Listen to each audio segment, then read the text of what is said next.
डिसेंबर हा दिवस जागतिक दिव्यांग दिन म्हणून साजरा केला जात आहे। त्यानिमित्तानं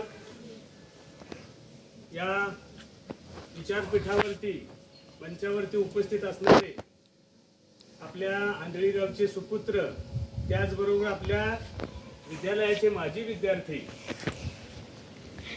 सुदेश माने आजच्या या कार्यक्रमाचे प्रमुख अतिथी म्हणून आपल्याला लाभलेले आहेत। तसेच माझे सहकारी शिक्षक, शिक्षकेतर बंधू आणि भगिनीनो आणि विद्यार्थी मित्रांनो,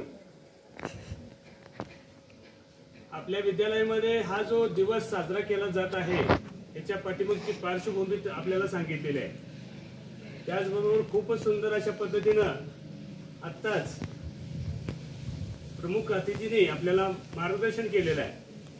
आपण दिव्यांगांना हिणवायला नाही पाहिजे।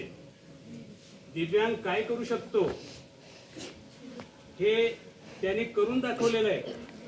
पॅरा ऑलिम्पिक स्पर्धेमध्ये 29 मेडल मिळवणारे आणि जनरली जे आपण स्वतःला अगदी तंदुरुस्त आणि अगदी चांगले सर्व अंग असणारे, सर्वांगानं परिपूर्ण असणारे, पण 5-6 मेडल फक्त मिळवतोय आणि हे दिव्यांग आपल्या भारताचं नाव संबंध जगभर करतायत। खरोखरच कौतुक करण्यासारखी गोष्ट आहे की नाही?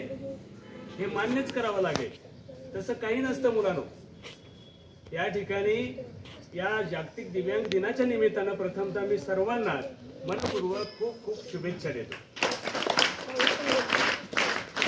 अशी अनेक उदाहरणं आहेत की ज्यांनी दिव्यांग असूनही आपल्या दिव्यांगपणावरती मात करून अतिशय उत्कृष्ट प्रकारे